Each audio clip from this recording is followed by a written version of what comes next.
Welcome to the show, everyone. Today is a very special day because, hey, it's week 1 Thursday night. There's a ton of football games kicking off tonight in FBS and FCS.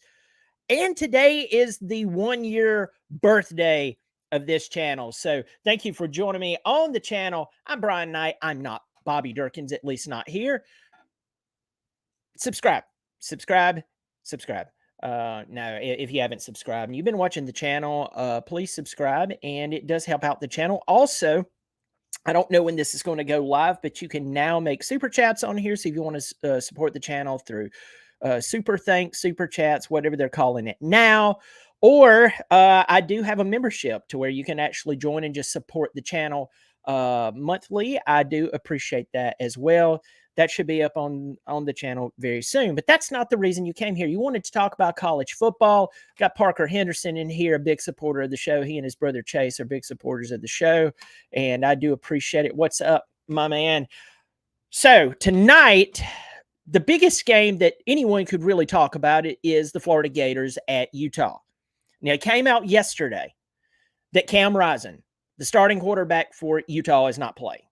Now, what's interesting is that a few days ago, right before this news came out, Utah was a 6.5-point favorite. So when I heard that Cam Rising is not going to play, I was expecting maybe a 1-point favorite, dropping, 5.5 points, maybe even Florida being a favorite. Now, I'm not impressed with Florida. On paper, I think that Utah should win this ball game. I think Florida is in disarray. They're always going to have good athletes because they're Florida. But I was expecting more of a drop. Right now, Utah, they're still 4.5-point favorite. They're still 4.5-point favorite. I get it. You're like, well, Brian, that's still significant. That's about a 33% drop. But I was expecting a little more. So that game, it kicks off tonight at 8 o'clock. So that's the game that everybody is paying attention to, my friends. Jared Dunlap is in here. Said finally made a live stream. Awesome. Well, I'm glad that you made it, my friend. And Dwayne Wicker, hey, same as Parker. Happy birthday to the channel. We've got Jared Dunlap saying happy birthday to the channel. I do appreciate it. So one of the reasons I started this channel, just before I go into the next games, is because most of you know Bobby Durkins. Bobby Durkins is my redneck personality that I came up with. And what I did was I took the personas of people that I know and people that I've met, and I combined them into the worst of the human being. Now, he's a little more polished. He became a little more polished than what I wanted. So even now, I'm still kind of trying to get back to the original redneck person, that even more redneck than what he even comes off. But if you don't know Bobby Durkins and you're like, what does not Bobby Durkins mean? Please go check it out. 3 years ago, this is the 3-year anniversary too, that this weekend that a clip from Bobby Durkins was actually in the preseason ESPN college football commercial, the one that kicked off the entire season. So that's 3 years. That was 3 years ago. And by the way, the lady from the marketing company in California, Los Angeles, she actually thought Bobby Durkins was real. So I was kind of like, well, I guess I did a pretty good job of being Bobby Durkins. But it's been a lot of fun. Grafnar, I've still got to send you a reply to your email. I am so sorry, dude. Grafnar is a big supporter of the channel as well. So let's go ahead and get into some more college football. There's going to be games tonight that I'm going to mention, or there's going to be games for tonight that I'm going to mention that really nobody cares about unless you have someone playing on the team, or maybe you're a big fan of the school. But there's a few games on here that's interesting. Here's one that's not. Elon at Wake Forest. And this is the first time that Wake Forest has taken the field without Sam Hartman. Sam Hartman had his game with Notre Dame. He has better talent around him, definitely a better offensive line in front of him. They picked apart a Navy team with a first-year head coach. It was in Ireland. I mean, we all knew that was basically going to turn out the way that it was going to turn out. So it was a good game for him to get under his feet. But this is odd. Wake Forest doesn't have this guy. They still have Dave Clawson. They don't have him. That's first time in a long time. They're obviously a favorite to win this game against Elon. So yeah, this is not going to be too big of a deal for them. They should win that game. Next up, Rhode Island and Georgia State. That's in Atlanta tonight at 7:00. I've been to that stadium. It's the TED. It's the old TED, the old Atlanta Braves Stadium. Parker Henderson and Bobby Durkins Jr. and myself, we went there and saw Coastal Carolina and Georgia State. And it's kind of odd walking through the TED because it's a great place to have a college football game if they had more fans there. But it's still cool. It's still cool. The unfortunate part, as Parker said, walking through with the concession areas, it's really become a dungeon. It really is eerie. It is absolutely crazy. Parker Henderson saying Dave Doran 10 years at NC State. That's crazy. That is odd. I forgot that. You know, it's been a while. Joey Cogdale, good to be here, NBD. Joey, thanks for stopping in, man. I appreciate it. St. Francis University at Western Michigan, who cares? Kent State at UCF, 7:00. UCF with Malzahn coaching. That's interesting. It's still an interesting game. He's still an interesting coach. You know that he might last there another couple of seasons, and if he gets them rolling, somebody's going to come along. They're going to hire him at another big school. Maybe it won't be a massive job, but it'll be a bigger school, and they're going to pay him handsomely.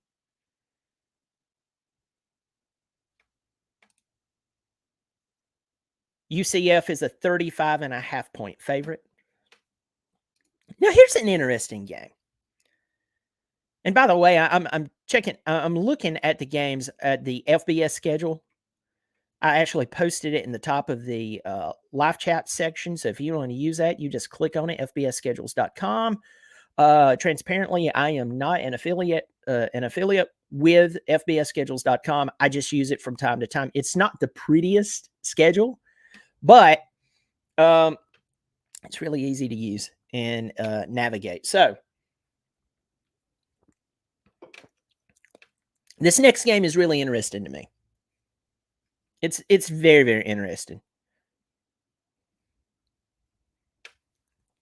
Parker Henderson being sarcastic. Did UCF ever go to the White House for winning the Natty? No, they didn't. No. Grafnar said they went to White Castle. That's probably about the only invitation they would receive. The game, NC State at UConn. Now, I told you this, that this is what's crazy about doing this type of, show. And for years, listening to local radio personalities, even listening to the mainstream guys on the major networks, every now and again, you would see them kind of get irritated because they would have to say something like, "No, look, I know everybody's misquoted me from 2 weeks ago. I did not say XYZ, right?" So I have to keep saying this, unfortunately, because a lot of you hear what I'm saying and you take it the way that I'm saying it. My intention, you take my intention. There's some of you out there, I don't even know what language you speak. So I have to be very, very clear. UConn is not going to make a run to the college football playoff. UConn is not one of the best teams in college football. But UConn is a much better football team than they normally are. Last year they went 6-7, and you go 6-7, that's terrible. Jim Mora, the former NFL coach, he took over them last year. That was his first season. They looked competitive for the most part. Interestingly enough, NC State is going to UConn tonight at 7:30 on the CBS Sports Network. NC State is only a 14-point favorite. I know they have a new quarterback, but Brennan Armstrong, the lefty, redheaded lefty out of Virginia, the guy's talented. He's a workhorse. You would think that NC State would be favored a little more than that. I would. I would think so. But I guess that's what I get for thinking.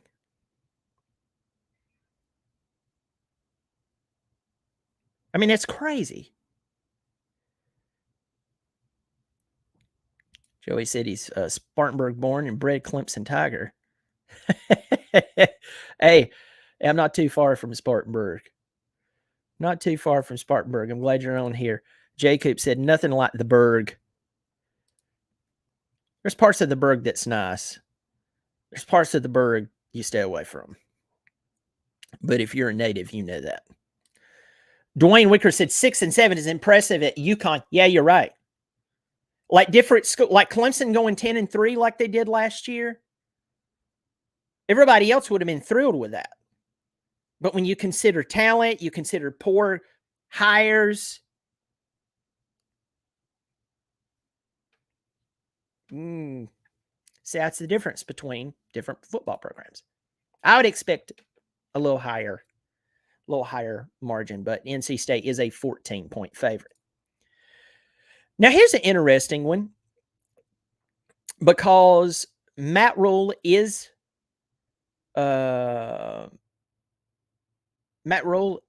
makes his coaching debut at Nebraska. Now, Matt Rule took over a Baylor team that was like a gnat's rear end short of the death penalty in college football. And he worked miracles with them.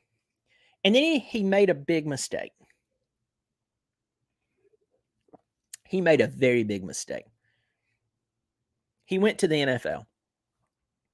Now, there are coaches who went to the NFL and they did well. Jimmy Johnson, Barry Switzer won one Super Bowl. I think that was just based on talent that he had around. I mean, go back and look at that roster. I mean, he did that. And I know that there's some guys right off the top of my head that I'm not even thinking. Pete Carroll. I want to say he was in the NFL, went back to college, did well there, went back, won a Super Bowl with Seattle. So there are guys who have went into the NFL and did well. There are also guys who can coach at the college level, but they could not coach at the NFL level. Steve Spurrier, arguably the best college football coach ever. Nick Saban couldn't do it. So before anybody looks, and I tell you this, the majority, I'm not saying all, but the vast majority of the people in the NFL who is on the field or sitting on the bench are a bunch of whiny babies who most of them have been spoon-fed favoritism since the time they were in probably late middle school, early high school, when everybody figured out they had talent and that they should treat them better than everyone else. Yes, they might have grown up in some type of bad situation, and they talk about, oh man, that was a bad situation, and this, that, and the other. And they still, 10 years, 20 years down the road, they still talk about that situation while they are sitting in their multi-million-dollar house, one of their several multi-million-dollar houses, with their fifth girlfriend that their model wife lets them have. And they're out of control. They're some of the cockiest sons of guns you've ever met in your entire life. I don't know how you coach that. Kudos to Belichick for doing it. You did it. So for any of you who wants to come down on Matt Rule and talk about how terrible he was at Carolina, Most people are. Most people can't coach. It's okay. So I rambled there. I get it. Somebody told me the other day and said, "No, I realize why I don't watch more sports personalities because you rambled too much." And it's like, dude, I'm trying to slow things down, but also I'm not going to come on here and like read off of a teleprompter. I'm Ron Burgundy. Never mind. I won't go there. John Chappas said Harbaugh did all right. He did. He did. But Matt Rule will take Nebraska tonight, and they're going to play at Minnesota. 8 o'clock. It's on Fox. Okay? Listen to this. The Golden Gophers. Now, they've lost talent. Ibrahim, the fantastic running back, he's gone. In fact, I'm going to look this up, exactly who they return. But the Golden Gophers are only a 7-point favorite. And PJ Fleck, I'm not taking shots at PJ Fleck, just to be a jerk or anything. I don't know him personally. I have heard that he's not the most kind person to be around. I could be wrong. If you're a Minnesota fan, you're like, "Oh, PJ's great." He's had 6 years in. Okay. All right. He's only returning 4 on the offense and 4 on the defense. He did lose the leading rusher, Mo Ibrahim. And I want to say he lost his quarterback. Okay. So you have to give some grace there. Whether you like PJ Fleck, I think he's one of the most overrated coaches. It's like they want him. It's like the media, when they talk about PJ Fleck, they want him to be so good. He has to be good. I mean, look at the perfectly shaved bald head and the look on his face with the tie. He has to be good. And it's like, After being there 6 years, he's only a 7-point favorite over a team. The first-year head coach, Jeff Sims at quarterback, unless something has happened, if he's not injured, folks.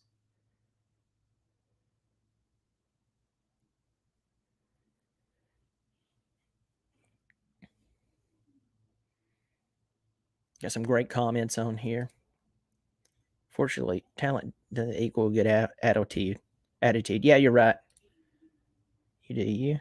Oh, I appreciate it. And Dwayne Wicker, I'm actually hopeful. I think they will improve under him. I think that he brings the structure, the organization, and the game plan to do well. Folks, I saw the Panthers live in action while Rule was there. It was not good. It was not good. But also go look at the talent that he had on the team. It wasn't good either. And you're like, well, Christian McCaffrey. What's Christian McCaffrey and Brian Burns are only 2 people out of the 22 that's on the field combined between offense and defense. You have to have more. This is not NBA, where the NBA where you can go get one player and suddenly you're a playoff team. Luke Godwin says PJ turned out to be a dud. I know Jerry Kill doesn't have anything good to say about him. I can tell you that. That's an interesting game. It's a very, very interesting game. Next up, North Carolina A&T at University of Alabama, Birmingham, UAB. You got, Brian, why the crap would you bring up that trashy game? Trent Dilfer, yes, Super Bowl winning quarterback, is the head coach at UAB. Okay, I'm going to make sure that is right.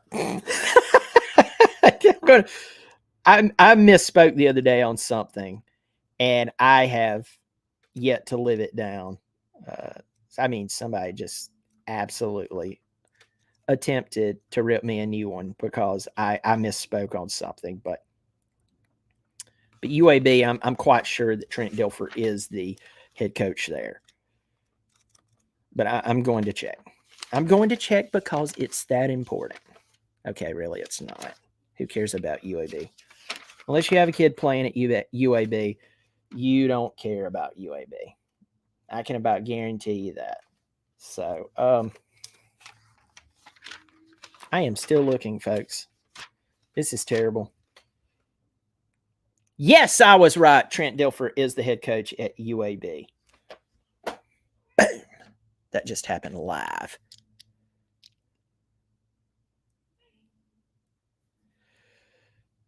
CFB, peek around the corner with Greg.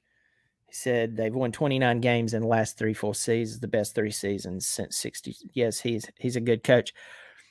I can't say that he's a terrible coach, but the way the media talks about him and heralds him as amazing, I just get sick of it. I think that he is not. It's like, if he's that good, why do you have to try to convince me? I just don't buy it. Florida and Utah, we went over that one. UAPB, what is that? Playing at Tulsa. Closing out tonight, South Dakota at Missouri. That'll be an interesting game. There's some people out there who has high hopes for Missouri. I don't think that they'll have too much of a problem with this game. Southern Utah and Arizona State. So let me hit the highlights here.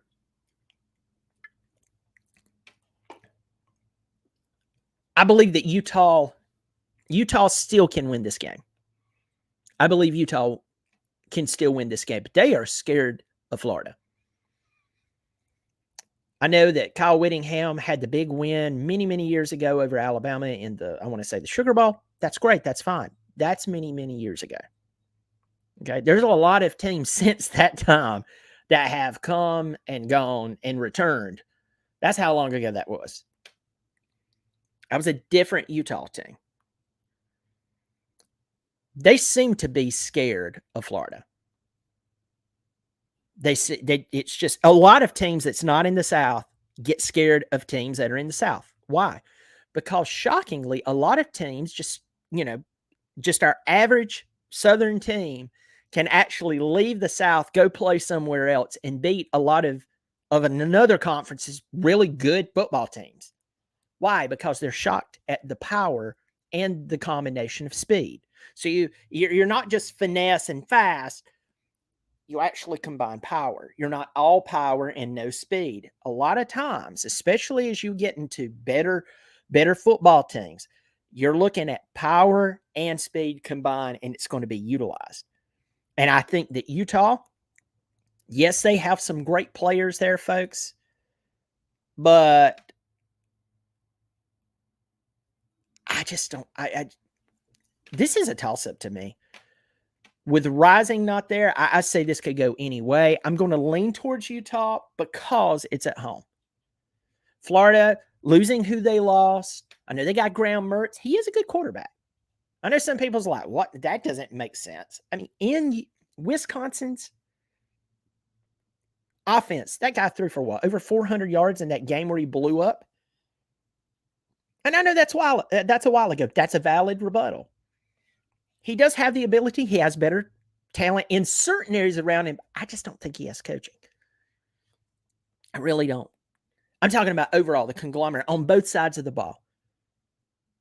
It's a close game. I think Utah inks this out. Somewhere in the 23-21 range, somewhere in there. Nebraska at Minnesota. Nebraska, I think Matt Rule is going to shock some people tonight. They're not going to make a run for the national championship. They're not going to contend for the Big Ten with Michigan and Ohio State. But they might win some games that you don't expect them to win. He is that good of a college football coach. He is that good at taking a nothing team. And I'm going to guarantee you right now, Nebraska's in way better shape than the Baylor team he took over. I call Nebraska with the win. It's not a massive upset, but I call them with a win. Somewhere in the 28-21, 30-23 range. NC State and UConn. This is going to be a better game than what a lot of people realize. NC State is a 14-point favorite with 10 years under Dave Doran's belt. You would think that even with Jim Mora doing better, they would have a more of an upper hand. NC State by 7. 24-17, somewhere in there, but don't be shocked if somehow UConn gets fired up for the game and wins, especially if NC State makes some untimely mistakes, but I still have NC State by 7. I could be wrong. Folks, I know there's games tomorrow night, but I'm going to try to do a live stream tomorrow and cover those games. Tomorrow's games, Louisville and Georgia Tech. Really nothing incredible after that. Miami of Ohio and Miami of Florida. The only reason I bring that up is the two Miamis. It's always hilarious. But that's true, Grafnar. Early season Florida is always scarier than late season Florida. So it's they're very bipolar. They're very bipolar. Remember, that same Florida team played very close with a really good Tennessee team. It's a mental game, and then you turn around and you see what Florida did later on in the season. Folks, thank you so much for joining me for the college football kickoff Thursday night games preview. I really appreciate it. Once again, today is the 1-year birthday of this show. If you want to join the channel and just support it, definitely please do that. That join button should be appearing anytime now. If you want to super chat, please by all means do that, or super thanks, whatever they're calling it these days. I do appreciate it, folks. Thank you so much. I'll catch you tomorrow, and as always, go Tigers.